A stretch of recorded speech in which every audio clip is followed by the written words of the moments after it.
News में मैं हूं आपके साथ शिवानी। चले रुक करते हैं आज की बड़ी खबरों पर।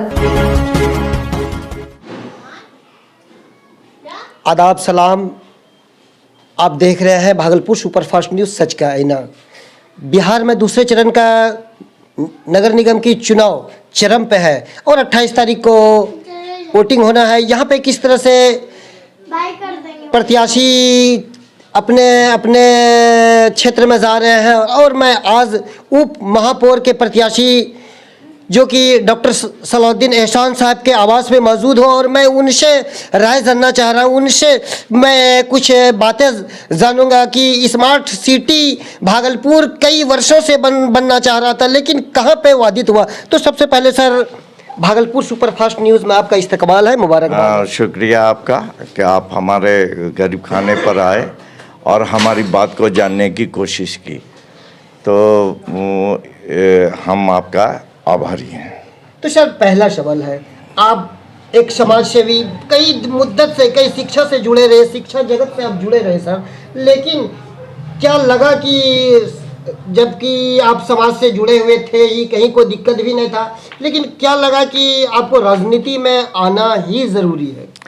नहीं, राजनीति में आना, मैं राजनीति से पहले से भी जुड़ा हुआ हूँ। आज ऐसा नहीं है कि मैं उस फील्ड को छोड़ करके और इस बार इस फील्ड को चुना है।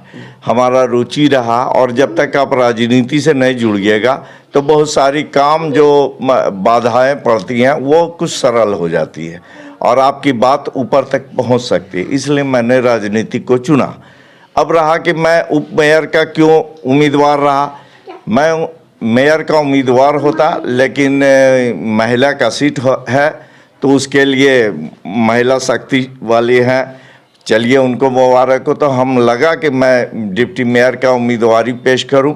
जहां तक आपका सवाल था कि स्मार्ट सिटी का बहुत दिनों से ये है और ये काम नहीं हो पा रहा, तो हम चाहते हैं कि इस जगह पहुंचकर जो बाधाएं पड़ती हैं सबों से मिलजुल कर इस बाधा को दूर करें और जो स्मार्ट सिटी का प्रोजेक्ट भागलपुर में है तो उसको धरातल पर यानी ज़मीन पर उतारा जाए, ये हमारा प्रयास रहेगा। शिक्षा से तो आप पहले से ही जुड़े हुए हैं, अगर आप उप महापौर बनते हैं, चेयरमैन बनते हैं, तो यहाँ पे शिक्षा को किस तरह से आप आगे बढ़ाएंगे, चिकित्सा जगत को किस तरह से आगे बढ़ाएंगे? देखिए, कॉरपोरेशन के द्वारा बेसिक शिक्षा का होता है और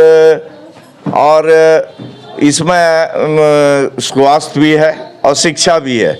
तो हम चाहते हैं कि इस शिक्षा को भी हम अच्छी ढंग से देखें और बेसिक शिक्षा जब यह होगी तो बहुत ज़्यादा इस पर अमल किया जाएगा।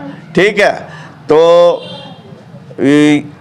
जो स्कूल वगैरह है, जो जहाँ से बच्चे शिक्षा प्राप्त करते हैं, अगर शुरू में ही उसको ध्यान दिया जाए तो उसके बेस को मजबूत किया जाए तो ज़्यादा बेहतर रहेगा।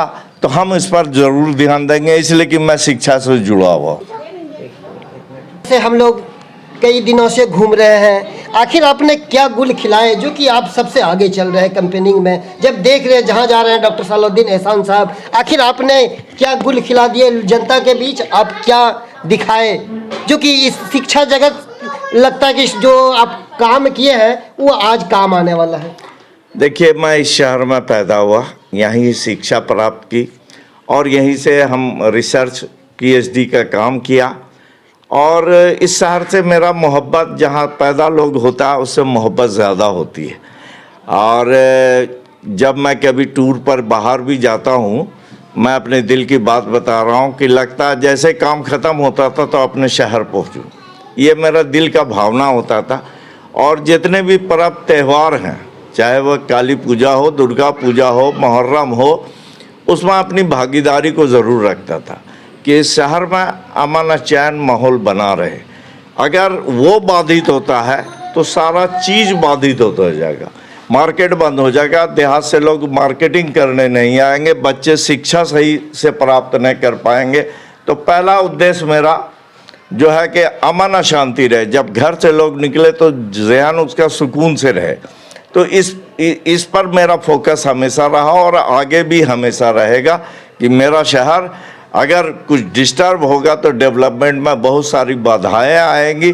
इसलिए कि मैं नवासी को बहुत नज़दीक से देख चुका हूं। हमारा शहर 10-20 साल पीछे चला गया इस दंगे के कारण, नहीं तो अभी और ऊंचाई पर रहता ये शहर।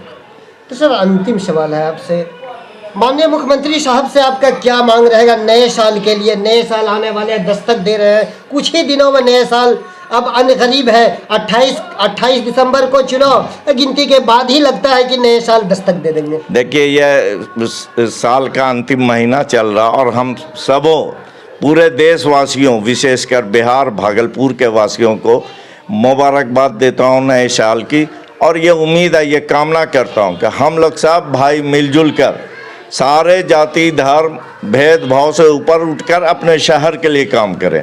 और अगर किसी किस्म की कोई प्रॉब्लम आती है तो उसको लीगल वे में रखा जाए, सही ढंग से रखा जाए। मेरा ये कहने का मतलब है, ताकि तोड़ फोड़ आंदोलन इस किस्म का न हो। उस बात को जहाँ सही जगह रखना है उस जगह रखा जाए। और मुख्यमंत्री जी बहुत अच्छा काम अभी कर रहे हैं। तो सियासत में बहुत कुछ होता है, हम सियासत से ऊपर उठ करके हम अपने शहर को देखना चाहेंगे। और नए साल के लिए विशेषकर शहरवासियों को हम तहे दिल से मुबारकबाद देते हैं कि 2023 जो हो न सिर्फ भागलपुर बल्कि बिहार और पूरे भारतवर्ष का एक अच्छा मकाम हो और सारी दुनिया में भारत का नाम हो, ये मेरी कामना है। अंतिम एक और सवाल है आपसे सर, अगर आप जीत जाते हैं नया लेके भागलपुर वासियों के लिए क्या आएंगे? नया ये लेके आएंगे कि हम सबसे भाईचारगी और मोहब्बत का पैगाम देंगे।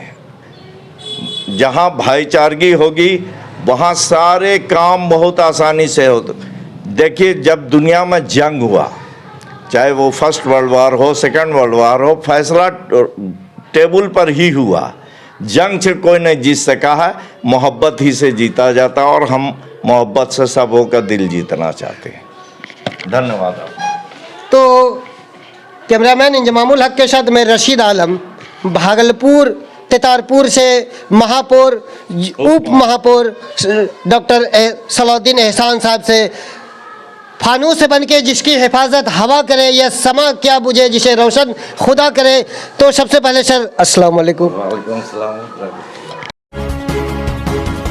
मेरे साथ बस इतना ही। बाकी की तमाम खबरों के लिए देखते रहिए यू न्यूज़।